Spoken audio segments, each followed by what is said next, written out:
Pour étudier la transmission de certaines maladies, on effectue des échiquiers de croisement, à partir de l'étude d'arbres généalogiques. Dans un arbre, plusieurs symboles sont utilisés.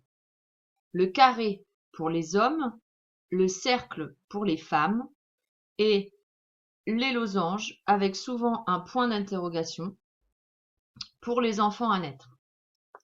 Les personnes malades sont représentées soit avec des hachures, soit avec une autre teinte, ici du gris noir, du gris anthracite. Les générations sont notées avec des chiffres romains. Première génération, seconde génération, troisième génération. Les individus au sein des générations sont notés avec des chiffres arabes, donc l'individu de la génération 3 numéro 1, de la génération 3 numéro 2, etc. Couramment, dans les exercices, on demande la probabilité pour un couple d'avoir un enfant malade. Pour cela, il faut imaginer les enfants possibles de ce couple. Sachant qu'un enfant est issu du développement d'une cellule œuf, elle-même provenant de la rencontre d'un ovule et d'un spermatozoïde, il est nécessaire de schématiser l'équipement génétique des parents.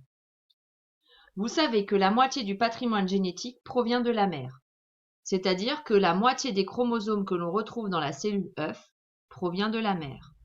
L'autre moitié provient du père. Pour simplifier, ici, j'ai représenté qu'une seule paire de chromosomes, la paire numéro 3. Il y a donc 2 chromosomes homologues dans cette paire. Nous avons donc des cellules diploïdes, des cellules filles diploïdes. Prenons l'exemple de la maladie du xéroderma pigmentosum.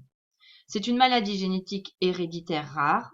Une personne sur 1 million sont atteintes, due à une mutation d'un des gènes de réparation de la molécule d'ADN. Elle touche le gène XPA sur le chromosome 9. Pour simplifier donc dans le diaporama, nous utiliserons maintenant la paire de chromosome numéro 9 uniquement et nous laisserons de côté les autres paires de chromosomes. On veut savoir quel est le risque pour le couple 2-2 et 2-3 d'avoir un nouvel enfant malade. On observe que les parents ne sont pas atteints par la maladie, mais que 2 de leurs enfants le sont. Sachant que c'est une maladie génétique, héréditaire, cela signifie qu'il faut avoir les 2 allèles pour engendrer la maladie. Donc ici, nous allons noter XPA- l'allèle qui sera à l'origine de la maladie et XPA+, l'allèle sain. L'individu malade doit donc avoir sur ses 2 chromosomes 9, à la place du gène XPA, la version allélique XPA-, sur le chromosome 9.1 et sur le chromosome 9.2.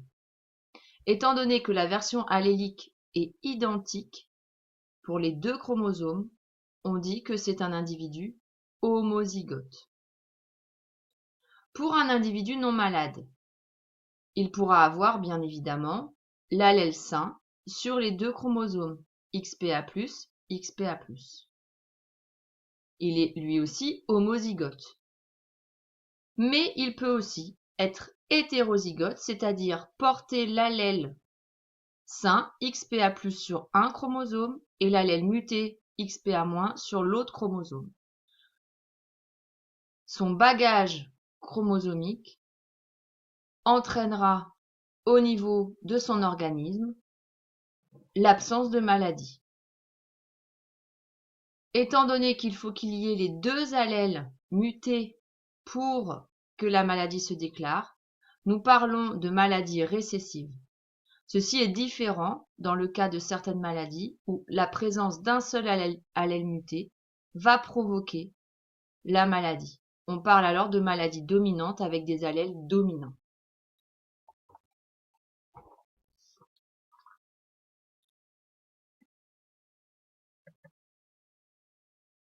Ainsi, un parent aura plusieurs gamètes envisageables. Pour un individu hétérozygote, le père pourra fabriquer 2 sortes de spermatozoïdes.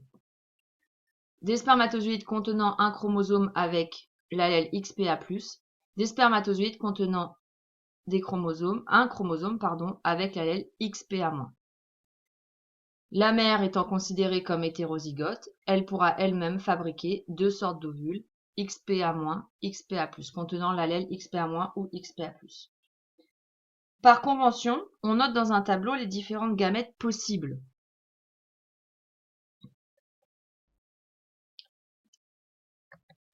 Ici, nous indiquons les individus, la femme de la génération 2 en position 2 et l'homme de la génération 2 en position 3.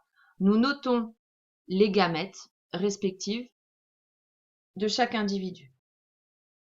Encore une fois, par convention, on place une barre sous l'allèle considéré. Cela signifie que nous parlons donc de gamètes, c'est-à-dire de cellules sexuelles qui sont haploïdes, qui contiennent qu'un seul chromosome et non pas des paires.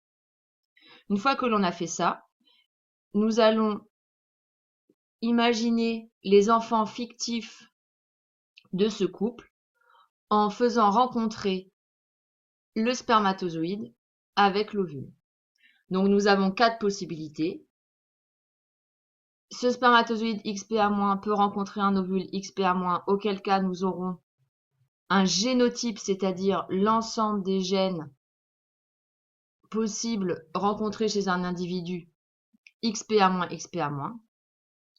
Nous pouvons aussi avoir le cas de figure suivant, XPA-, XPA+. J'attire votre attention sur le fait que il y a 2 barres, cela signifie que nous sommes dans des cellules filles diploïdes avec des paires de chromosomes. Et la fin du tableau peut être complétée comme suit. Nous indiquons entre parenthèses le génotype, c'est-à-dire ça représente les versions alléliques portées par un individu.